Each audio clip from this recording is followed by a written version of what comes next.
पर्वत भवन निराला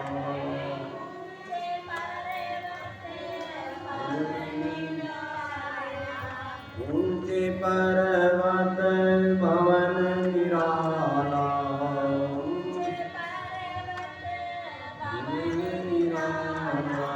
शीश नवावे संसार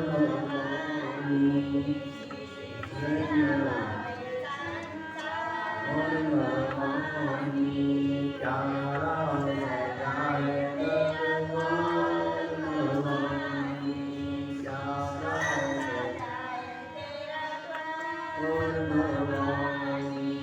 जगमग जगमग ज्योत जगे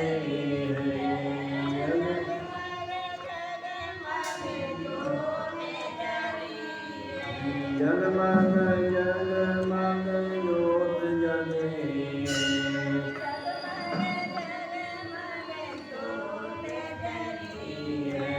तेरे चरण गंगा विधान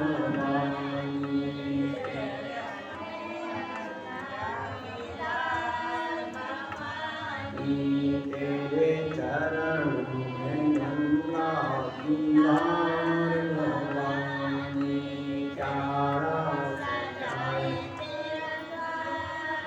भवानी भक्तों की कबीर प्रदान भवानी लाल चुनरिया लाल लाल चूड़ा लाल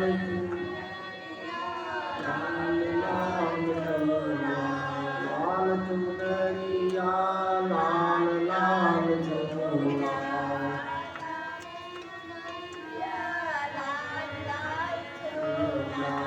लाल फूल की हार भवानी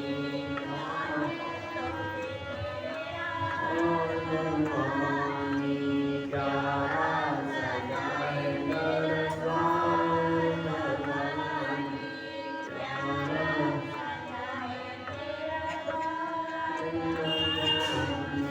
सावन महीना मैया झूला झूले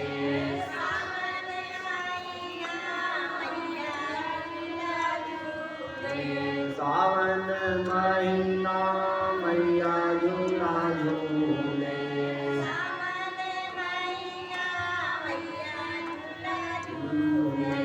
देखो रूप पंजों की आड़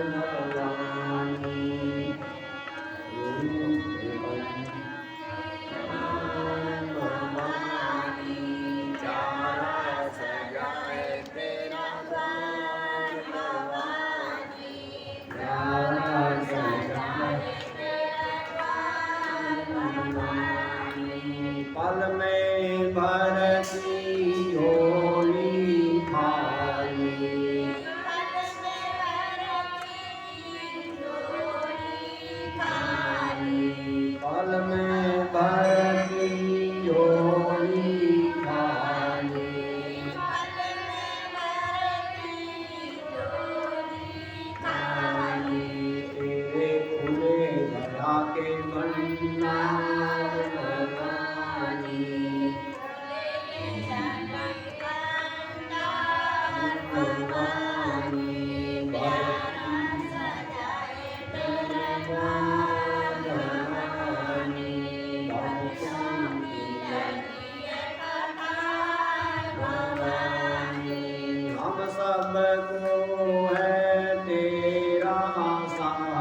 की जय, की जय।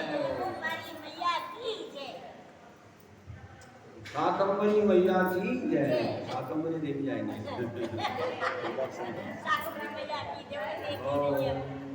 वैशाख मास महात्म्य की जय।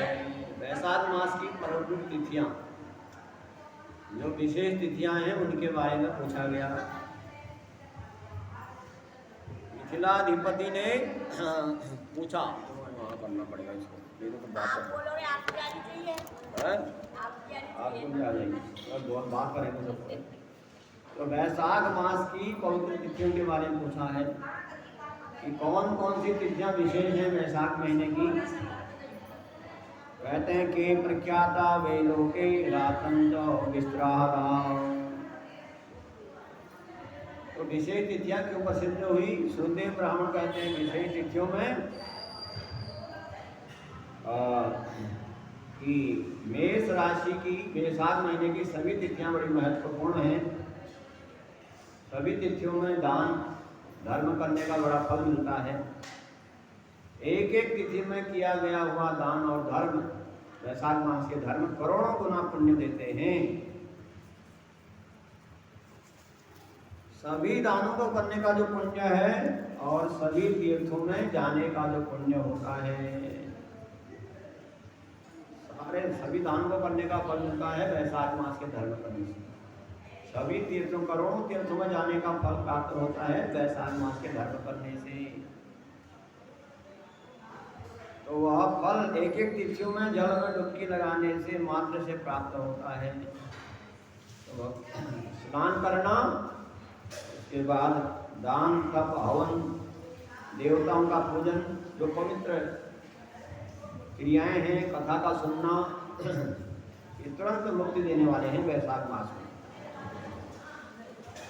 कहते हैं रोगी दुखी और दरिद्र व्यक्ति की कथा, पीड़ित व्यक्ति भी पवित्र वैशाख मास की कथा सुनता है तो वह भी सुखी हो जाता है।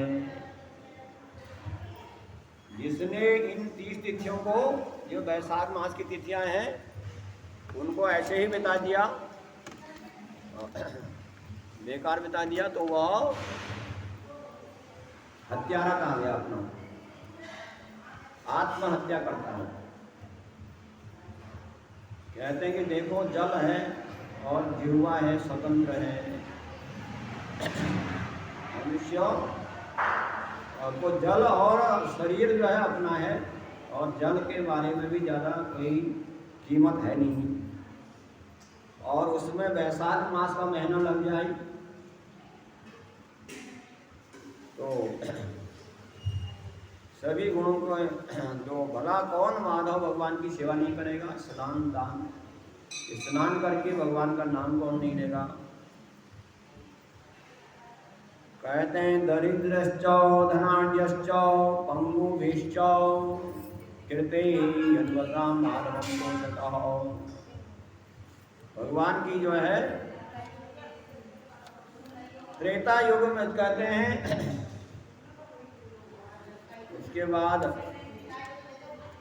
तो पंगु है, लगड़ा है, दरिद्र है या धनी है, लंगड़ा है या अंधा है, तरह तरह की स्त्रियां होती हैं, पुरुष होते हैं, कुमार, वृद्ध, बालक, कोई रोग से पीड़ित हो, सभी के द्वारा सुखपूर्वक किया जा सकने वाला है वैशाख मास का धर्म।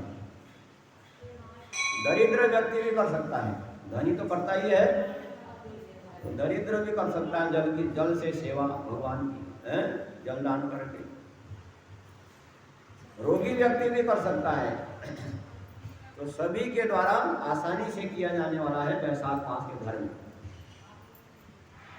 जो इस मास को पा करके पवित्र कल्याणकारी धर्मों को करो, वैशाख महीने को पा करके इसमें पवित्र कार्य करो। अगर नहीं करता है तो उससे बड़ा पशु कौन है, जो सोते रहता है, खाते रहता है और करता धरता कुछ है नहीं, वो पशु के समान पड़ा हुआ है। तो कहते हैं कि वैशाख मास के धर्मों को करो भैया। कहते हैं कि यतो यताम सुलभान धर्मान करोति नराधमो तस्यैव शाश्वता लोके परम नरका नात्र संशय। जो नीच मनुष्य हैं वह पवित्र वैशाख के सरल धर्म को नहीं करता, उसके लिए नरक बनाए गए हैं। नरक उन्हीं के लिए, लोगों के लिए बनाए कर गए हैं जो दान वैशाख मास के महीने आने पर भी प्रातःकाल स्नान नहीं करता, भगवान की कथा नहीं सुनता, दान जल आदि से सेवा नहीं करता, उसके लिए नरक आदि का निर्माण किया गया है। पवित्र वैशाख मास की तिथियों में कहते हैं संप्रवक्ष्यामि तस्मिन् मासे नृपोत्तमं तां तिथि सर्वपापाग्नि दग्धं सर्वपिताम्। और इसके बाद उन तिथियों का वर्णन करूंगा जो वैशाख मास की विशेष तिथियां हैं, जो सभी पापों को नष्ट करने वाली हैं। जैसे दही में से घी निकाला जाता है, ऐसे निकाली हुई तिथियां हैं, उसके बारे में बताऊंगा। तो कहते हैं चैत्र मासे महापुण्ये में सस्ते दिवाकरे पापग्नि पितृदेवत्यां यज्ञ कोटि फलप्रदः। परम पवित्र वैशाख मास में सभी पापों को नष्ट करने वाली, करोड़ों यज्ञों का फल देने वाली अमावस्या तिथि होती है। विशेष तिथियों में पहली तिथि ले गई अमावस्या तिथि। वैसे तो सभी तिथियां हैं लेकिन विशेष निकाला गया तो अमावस्या तिथि को निकाला। कहते हैं कि अत्रम सूर्यते पुण्याम पितृगाथा पुरातनी नरके पितृशांति। ये पितरों की तिथि होती है अमावस्या, तो पितरों को तारने के लिए ये अमावस्या तिथि का वैशाख महीने में किया जाता है। तो कहते हैं एक पुरानी कथा अमावस्या के बारे में, पितरों के बारे में, जो प्राचीन काल में सावरणी मनु के शासन काल में थी। तो कलयुग, अनेक कलयुग बीत गए और 28वां कलयुग चल रहा है।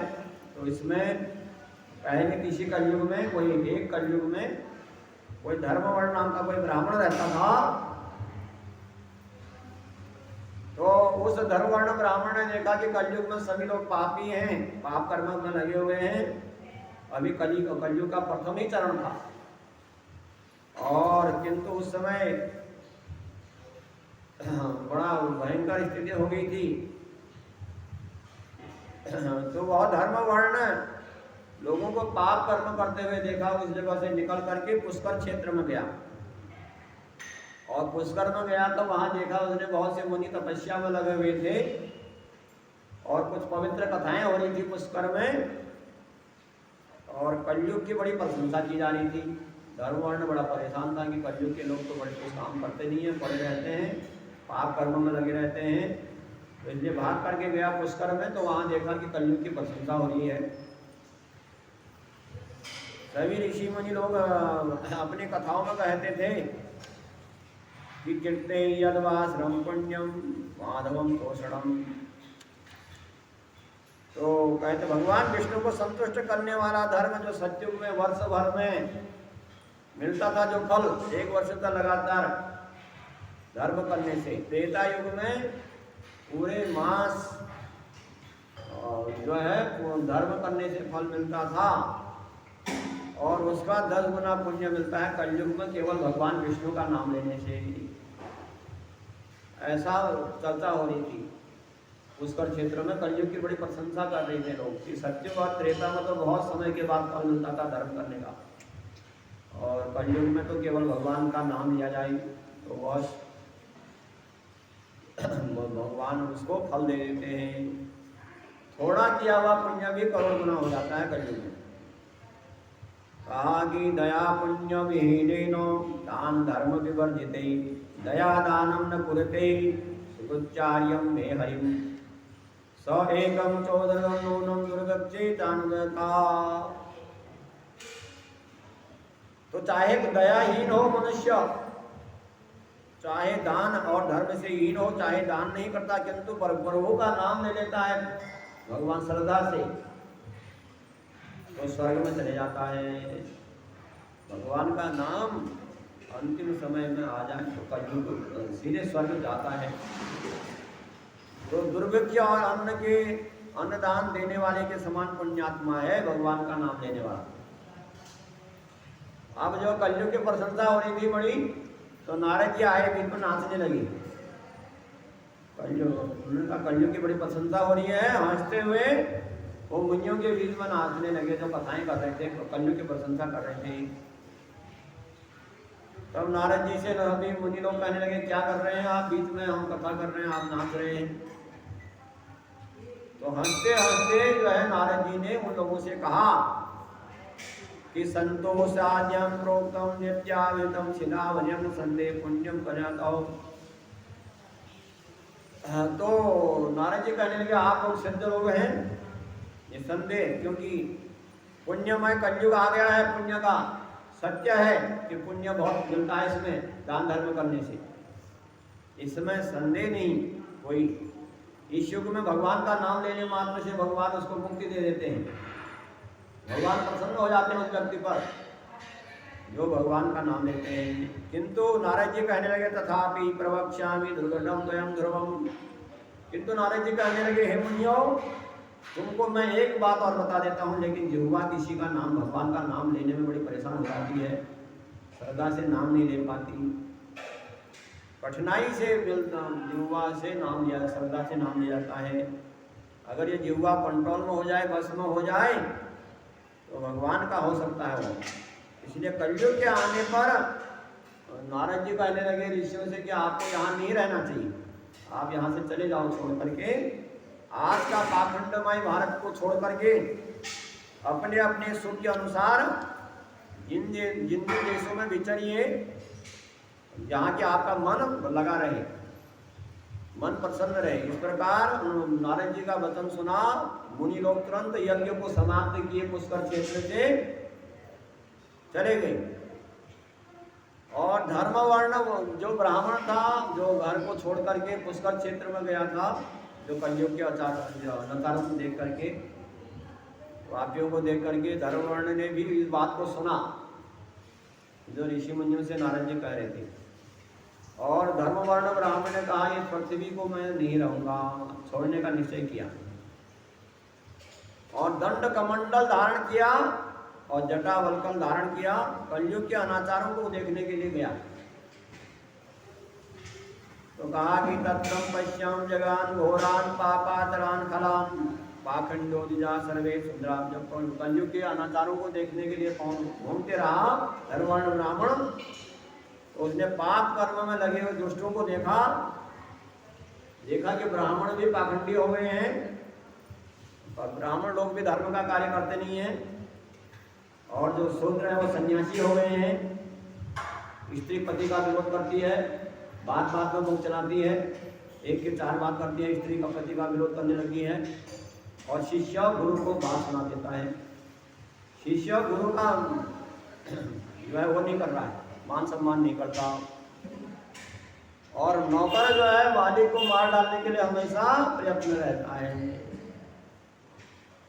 तो कलयुग के अनाचारों को देखा उसने, जो स्त्री को पति का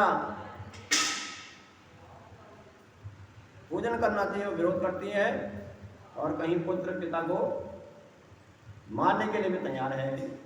आजकल के पुत्र जो है माता पिता को बड़े परेशान करते हैं, तो ये कलयुग के विशेष लक्षण है। और माँ बाप बहुत डरे हुए हैं। तो कलयुग के अनाचारों को देखने के लिए जब देखा कि माता पिता बहुत डरे हुए हैं क्योंकि कब कोई हाथ उठा दे है, तो धर्म वर्ण ब्राह्मण ने स्थिति देखी, कहें शूद्रा बीजा सर्वे प्रत्याश्याम धन्वो। सभी ब्राह्मणों के धर्म लुप्त हो गए हैं। ब्राह्मण लोग गायें जो हैं बकरियों के समान चल रही हैं, और वेदों को कहानी मात्र हो गई, कोई उनकी सुनता नहीं। वेदों में कोई जो कुछ कहा जाता है उसकी बात को कोई ग्रहण नहीं करता, कहानी मान करके। और पवित्र क्रियाएं साधारण जैसी हो गई हैं।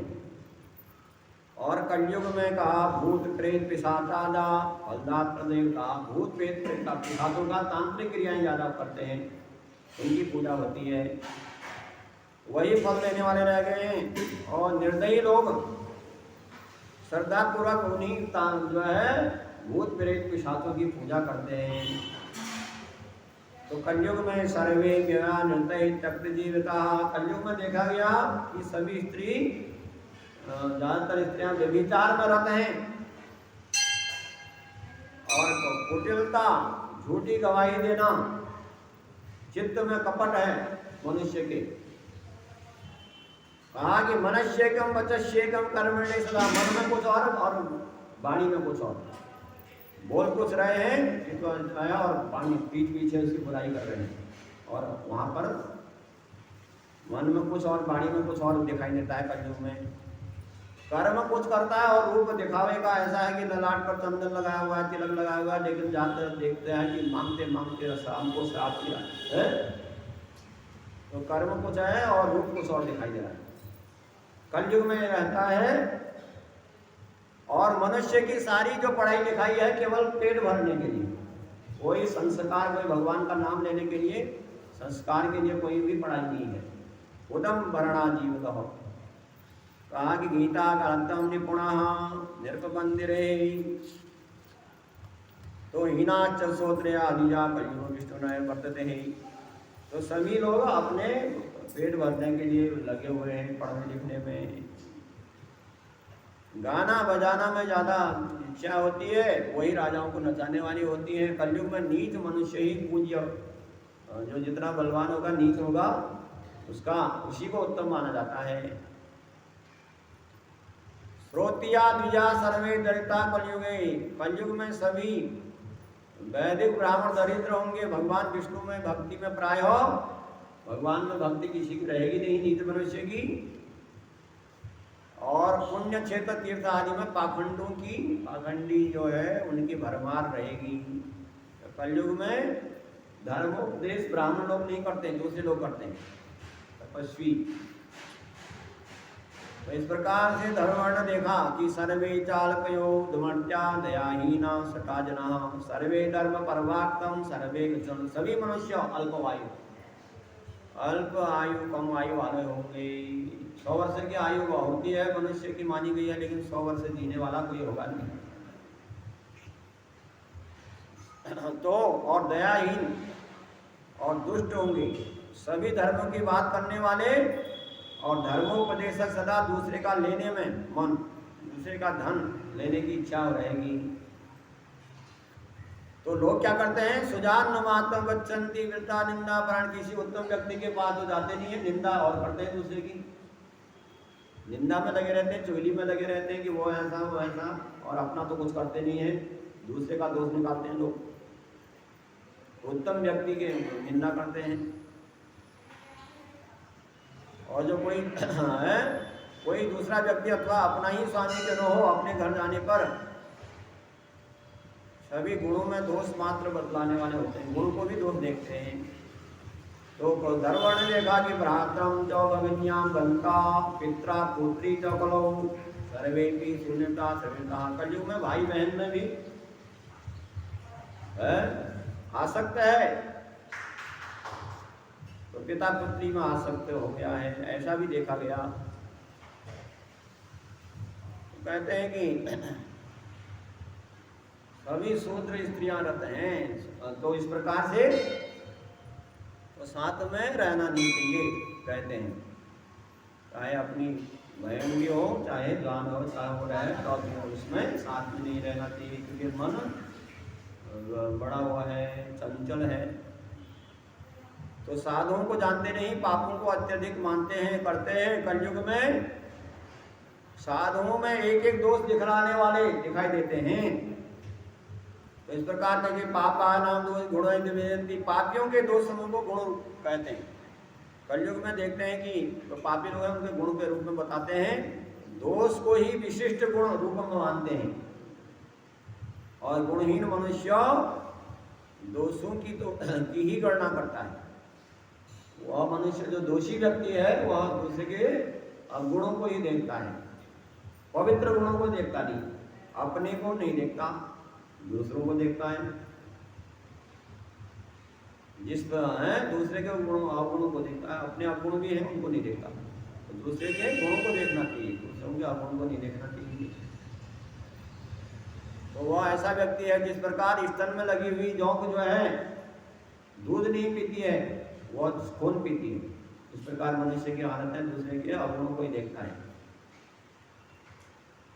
तो इसी ऋतुओं में उलटफेर हो जाता है, समस्त राष्ट्र में दुर्भिक्ष हुआ करता है। और कलयुग में कन्या समय विवाह से पहले ही बच्चा पैदा करेंगी। पर सभी मनुष्यों कलाओं में, विद्या, नाचने में, डीजे डांस आदि में ही ज्यादा प्रेम रखती, भगवान की कथाओं की तरफ, कीर्तन भजन की तरफ ध्यान किसी का रहेगा नहीं। तो कलयुग में सभी राष्ट्रों में दुर्भिक्ष पड़ता है। बिना विवाहिता कन्या की संतान होती है। नट और नाचने वालों की कला में प्रेम करते हैं जो गुण लोग, गुणज्ञ लोग, वेद और वेदांत की बात करते हैं, उनको कोई भ्रष्ट लोग मानते हैं कि ये वेदों की बात करता है, हमारे पास इनका फालतू समय नहीं है, उनको कहते हैं भ्रष्ट है। तो लोग श्राद्ध क्रिया, पितरों का श्राद्ध नहीं करना चाहते, वेदों की क्रिया नहीं करना चाहते, भगवान का नाम जिनका जिह्वा में कभी आता नहीं है। सभी लोग श्रृंगार रस में तल्लीन रहते हैं, बस ब्यूटी पार्लर जाओ, वो जाओ, श्रृंगार करो, बस इसी में उनका समय बीता रहता है। ऐसी इनकी गति है। ये विचित्र बात है कि कलयुग में उत्पन्न लोगों में भगवान की पूजा, शास्त्र की बातचीत, तीर्थ यात्रा, दान, धर्म कुछ रहता नहीं है, दिखावे का रहता है, और आचरण से बिल्कुल शून्य हो जाते हैं। कलयुग का ये दृश्य धर्मवर्ण ब्राह्मण ने देखा, जो कलयुग के अनाचारों को देखने के लिए पहुंच रहा है, सारी पृथ्वी में घूम रहा था, उसने इस प्रकार से देखा सभी लोगों को, दोषों को कलयुग के, और बड़ा डर गया कलयुग के लोगों को देख करके।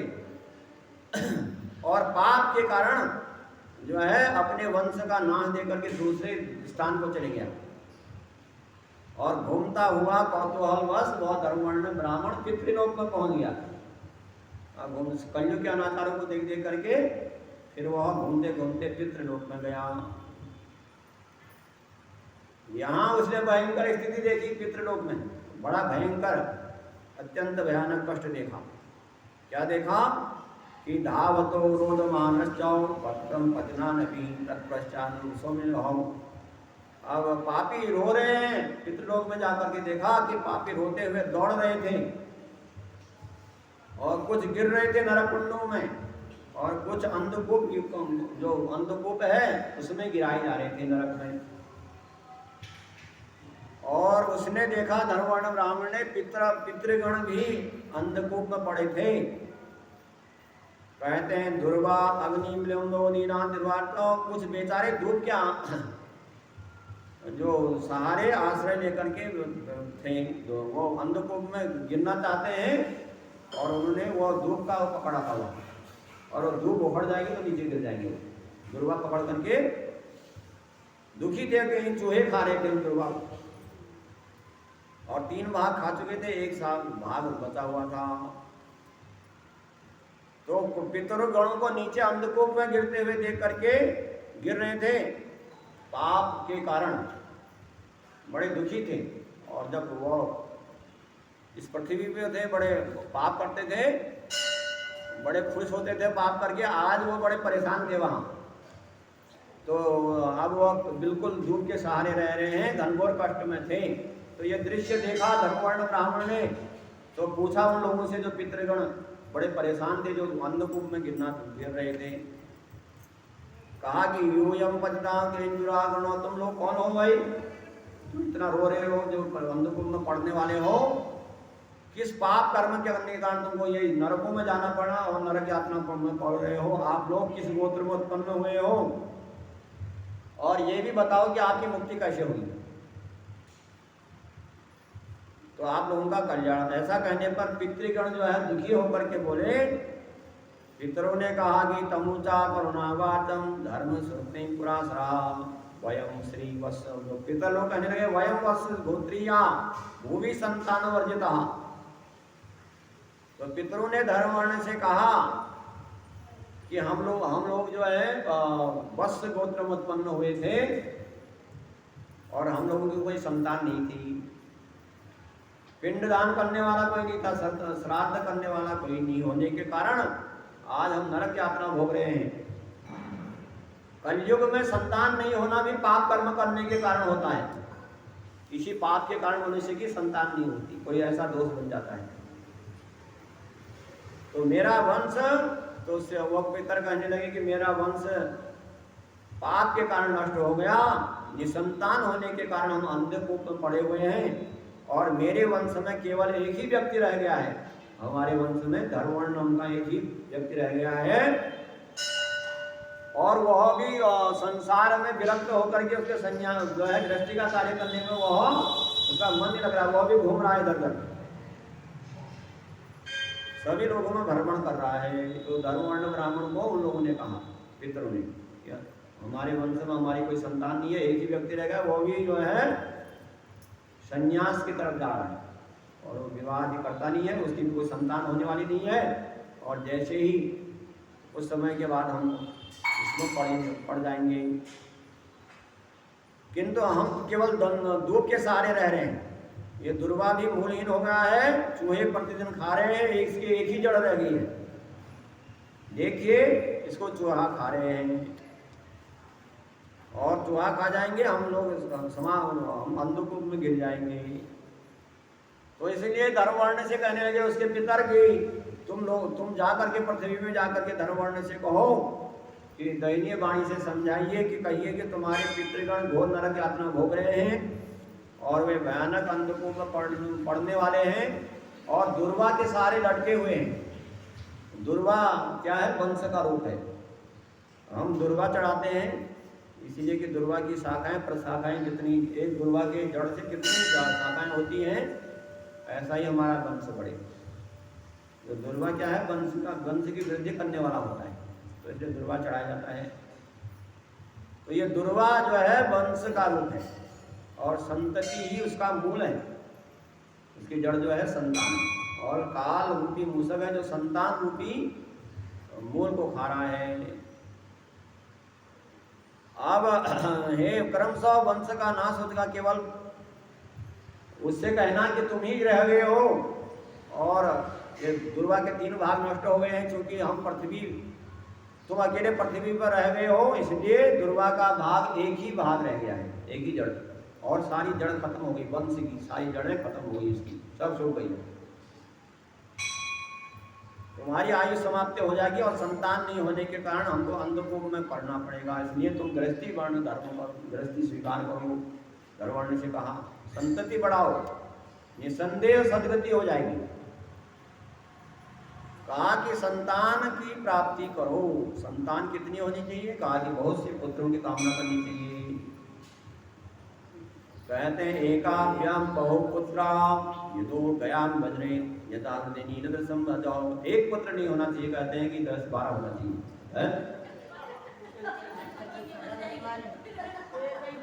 तो कहा कि एक पुत्र होने से कोई लाभ होने वाला नहीं है, वो तो भगाएगा मारेगा, लाभ भी भगा सकता है, या तुम्हारा श्राद्ध करेगा नहीं करेगा उसका कोई मतलब नहीं। और बहुत से पुत्र होंगे, उसमें कोई ना कोई तो श्राद्ध करेगा, अवश्य करेगा। अगर 10-12 होंगे तो एक पुत्र तो नालायक भी हो सकता है, और 10-12 पुत्र नालायक हो, ऐसा हो ही नहीं सकता। आगे एक पुत्र ऐसा होगा जो पितरों के लिए श्राद्ध करेगा, कोई ऐसा पुत्र भी होगा जो पितरों के लिए अश्वमेध यज्ञ करेगा, और कोई ऐसा होगा कि नील सब छोड़ेगा, और कोई ऐसा पुत्र होगा, 10-12 पुत्र होंगे तो कार्तिक के व्रत करने वाला होगा, है, माघ के व्रत करने वाला होगा, वैशाख के व्रत करने वाला होगा, और कोई ज्यादा बच्चे होंगे तो एकादशी व्रत करने वाला भी पुत्र होगा। उनमें से एक लायक होता है, नालायक होगा तो एक लायक भी जरूर होगा। इसलिए बहुत से पुत्रों की कामना करनी चाहिए। तो बहुत से पुत्र हुआ करते थे और बड़े आराम से पलते थे। आज एक पुत्र को भी पालना मुश्किल हो गया लोगों का। एक माता पिता जो है 10 बच्चों को पाल सकते हैं, लेकिन माता पिता को एक बच्चे पर हैं, 10 बच्चे भी एक माता पिता को पालने के तैयार हैं। तो बहुत से पुत्रों में से विष्णु भक्ति करने वाला भी होता है, और एक ही पुत्र है जो माता पिता को कभी घर वृद्धाश्रम बना देते हैं, फिर उनके पास टाइम तो होता नहीं है माता पिता की सेवा करने का टाइम है। तो 2-3 पुत्र होंगे तो रख देगा कोई ना कोई, ये परेशान कर रहा तो मेरे पास आ जाता है। इसलिए बहुत से पुत्रों की कामना करनी चाहिए, और वह संतान जो है पितरों को तार देते हैं, वह श्राद्ध करके, तीर्थ यात्राएं करके, एकादशी व्रत करते। तो इसीलिए कहा कि कोई विष्णु कथा सुनने वाला पुत्र हो जाता है तो उसकी तो कहते हैं लेकिन 10 पुत्र हो और दया धर्म से रहित हो, माता पिता की सेवा नहीं करते हो तो वह पुत्र भी बेकार है। जो भगवान की पूजा नहीं करते, जो माता पिता अपने बच्चों को संस्कार नहीं देते, धर्म का केवल धर्म की उधर नहीं लगाते, वो माता पिता भी बेकार हो जाते हैं। तो माता पिता को चाहिए कि जो है बच्चों को अच्छे संस्कार दें, धर्म के मार्ग में लगाएं, नहीं तो बड़ी खतरनाक स्थिति हो जाएगी आगे चल करके। तो इस प्रकार से वह पितरों ने कहा कि तुम धर्म वर्ण से कि उससे मेरे हमारे उससे कहो कि तुम संतान करो, अनेक पुत्र उत्पन्न करो। कहा कि सत्य श्रुता वचनम नारस्य महात्मनः। तो इस प्रकार से पितरों की वाणी सुन करके धर्म वर्ण ब्राह्मण बड़ा चकित हुआ कि धर्म वर्ण से कहना कि वह विवाह करे घूमे नहीं भक्तो। पितृगणों की वाणी सुन करके धर्म वर्ण रोने लगा और हाथ जोड़ करके कहने लगा, मैं ही आपका पुत्र धर्म वर्ण हूँ। जो आप शिकायत कर रहे हो कि उससे कहना, तो उससे कहने मैंने सब समझिया आपकी बातें हैं। यज्ञ में नारद जी द्वारा कलयुग की जो है बड़ी वो करी गई, इसलिए मैं घूमने निकला था और सारे पापियों के पाप देख करके, और इस कलयुग में 3 चरण बीत गए और चौथे चरण चल रहा है। मुझे मैंने आप उनके दुख को नहीं जाना। धर्मवर्ण कहने लगा कि हे पितरो, मैं ही आपका वह अभागा पुत्र, अभागा वंश में जन्म हुआ है, और अब जिस कुल में उत्पन्न हुआ हूँ मैं, उस कुल के पितरों का ऋण नहीं चुकाया मैंने। मनुष्य देव ऋण, पितृ ऋण और मनुष्य ऋण, 3 ऋण होते हैं। पितरों का ऋण भी मनुष्य के पास तुरंत आ जाता है जन्म होते ही। जब पितरों का श्राद्ध करेगा, माता पिता का सेवा करेगा, तो वह पितृ ऋण से ऋण हो सकता है। उस पुत्र के जो है उत्पन्न होने से क्या लाभ? जो विष्णु भक्त न हो, जिसने पितरों का ऋण नहीं चुकाया हो, जिस माता पिता ने आपको गोदी पर बैठाया, कंधे पर चढ़ाया है, और उस माता पिता को अपने आप जो है नीचे बिस्तरे में नहीं सोए, बच्चे को जरूर सुलाया बच्चे है, तो वह भार कैसे उठेगा उसका, वह ऋण कैसे चुकेगा जब वह माता पिता की सेवा करेगा। तो जो भगवान का विष्णु भक्त न हो, जो ऋषियों पितरों का उद्धार न करता हो, वह पुत्र तो भूमि पर एक भार है, अनाज खाने का शत्रु है, वो अनाज का शत्रु निकला। तो धर्म वर्ण कहने लगा, युष्मान मुझे आज्ञा दीजिए, मैं आपके आदेश का पालन करूंगा। आप लोग आशीर्वाद दें, कलयुग की बाधा न आए मेरे पास, मैं पितरों का मुक्ति करूंगा। जो अंधकुंभ में पड़े हो आप, जिसमें आपका उद्धार करूंगा, आप मुझे आज्ञा दें, कलयुग मेरे को बाधा न पहुंचाई। मैं आपके कर्तव्य का पालन करूं। धर्मवर्ण के ऐसा कहने पर पितृगण बड़े खुश हो गए, जो अंधकुंभ में पढ़ने वाले थे, और उन्होंने कहा, हे पुत्र, अपने महात्मा पितरों की दशा तो देखो पहले। हम लोग संतति के अभाव में दुर्वा पर अपना जीवन निर्वाह कर रहे हैं, और गृहस्थी धर्म अपना करके हमारा उद्धार करो। तो कहा, ये चौ विष्णु कथा सकता, ये समरत्य निसम हरिम, ये सदाचार निरता नितान्वे कांधवे बाधते कली। तो कलयुग बाधा न पहुंचे, तो कहा कि कलयुग बाधा नहीं पहुंचाता। जो भगवान विष्णु की कथा सुनते हैं, उनको कलयुग की में कोई बाधा नहीं होती। जो भगवान का स्मरण करते रहते हैं, उनको कलयुग कोई बाधा नहीं देता। जो शालिग्राम मूर्ति जिनके घर में रहती है और महाभारत ग्रंथ जिसके घर में रहता है, वो कलयुग वहाँ बाधा नहीं देता। लोग कहते हैं कि महाभारत नहीं पढ़ना चाहिए, नहीं रखना चाहिए। कहा कि महाभारत रखना चाहिए, जहाँ महाभारत नहीं होगा वहीं महाभारत होगा। जिस घर में महाभारत का ग्रंथ नहीं होगा, उस घर में महाभारत हो जाएगा है, क्योंकि उसमें लिखा हुआ है कि कैसे महाभारत में हो ऐसा कर्म नहीं करना चाहिए। और कहते हैं कलयुग उस घर में नहीं रहता जहां महाभारत का ग्रंथ रहता है। कहा विष्णु निनेति वर्तते यस्यम, जिसके उदर में भगवान का प्रसाद रहता है और जिसके कान में तुलसी का पत्ता लगा रहता है, वहां कलयुग की बाधा कभी नहीं होती। कहा यत्र तुलसी माला, जिसके हाथ में तुलसी की माला हमेशा जप करने में लगी रहती है और मुख में विष्णु भगवान का नाम रहता है, वहां कलयुग कोई बाधा नहीं देता। और कलयुग कहाँ बाधा नहीं देता? यश्च वैशाखे तो माघ स्नान परम तपाओ कार्तिकेय दीप जाता यमुदे करी। जो व्यक्ति वैशाख मास में माघ में नित्य गंगा स्नान करता है, कार्तिक मास में दीपदान करता है, उसको कलयुग कोई बाधा नहीं देता। जो नित्य पापों को नाश करने वाली मोक्ष देने वाली कथा श्रद्धा पूर्वक सुनता है, वहां कलयुग किसी को परेशान नहीं करता, वहां बाधा नहीं देता। तो कहते हैं कि यत्र ग्रहे वेदश्च यद ग्रहे तुलसी सुभा यशांगी सुभा गोचन ते वादे करी। जिसके घर में तुलसी का वृक्ष हो, विश्वदेव का पूजन आंगन में गाय बैठी रहती हो, और वहां कलयुग कभी बाधा नहीं देता। इसलिए हे पुत्र तुम जाओ शीघ्र ही, ये वैशाख का महीना है और सभी के उपकार करने के लिए ये वैशाख महीने से सभी तिथियां बड़ी पुण्यदायक होती हैं। और वैशाख मास की एक एक तिथि में दान धर्म करने का, जल दान और अन्नदान और जूता छाता दान करने का बड़ा पुण्य करोड़ गुना फल हो जाता है। और उसमें वैशाख मास की अमावस्या विशेष फल देने वाली होती है, मुक्ति देने वाली होती है।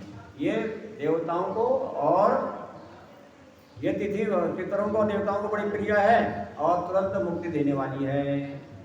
तो इस तिथि को पितरों के लिए जो श्राद्ध किया जाता है, अमावस्या को जल का घड़ा दिया जाता है पितरों के लिए और पिंडदान आदि किया जाता है, उसका फल नष्ट नहीं होता। जो अमावस्या को श्राद्ध करते हैं पितरों के लिए, वे गया श्राद्ध के समान पुण्य लाभ करते हैं। जो वैशाख मास की अमावस्या तिथि को पितरों का श्राद्ध करते हैं, उनको गया में श्राद्ध करने का फल मिलता है।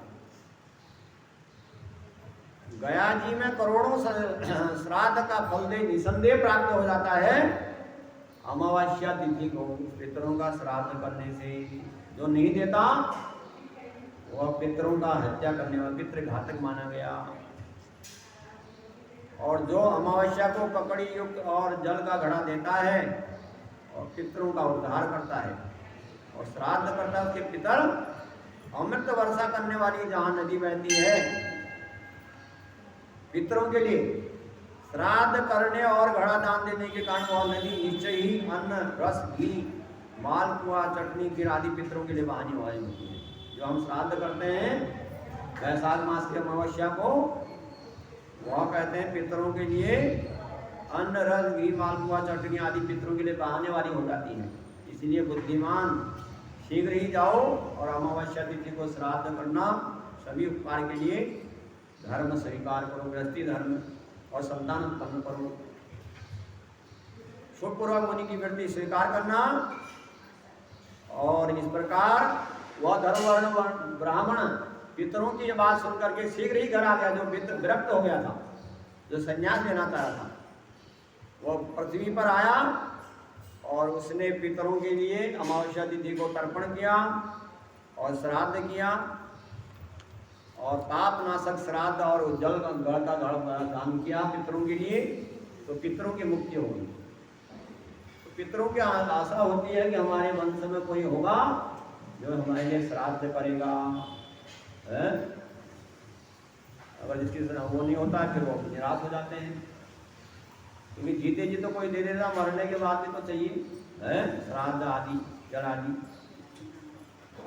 अपना विवाह करके संतान उत्पन्न किया और पाप नाशक तिथि अमावस्या को धर्मवर्ण ब्राह्मण ने प्रसिद्ध किया और पुनः स्वयं गंध पर्वत पर गई। इस कारण अमावस्या तिथि पुण्य कारणी प्रसिद्ध हुई।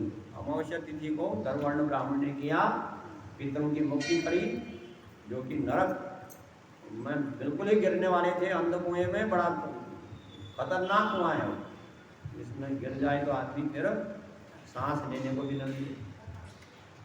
तो पितरों की जो है श्राद्ध और जल का घड़ा दान करने से अमावस्या को वैशाख महीने की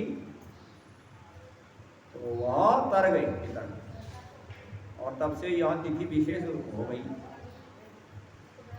और पुण्य कारण इसके समान पुण्य देने वाली तिथि कोई नहीं है। वैशाख महीना हो और उसमें अमावस्या तिथि हो तो वह विशेष तिथियों में मानी गई। पहली तिथि विशेष तिथियों में अमावस्या और दूसरी तिथि अक्षय तृतीया, और फिर आगे की तिथियां बताएंगे। बोलो वैशाख मास महात्म्य की जय। कथा विसर्जन हो है सुनो मीरा हनुमान, राम लखन सिया जानकी सदा करो कल्याण सियावर राम जय जय राम। मेन बातें होती है ना, पर्ची में नोट करके पहले बताया करो। मामा से अपने घर को आप बता रहे हो, हमारी बात नहीं पहले बतानी चाहिए। अब अपनी कथा अब अलग से बनाओ।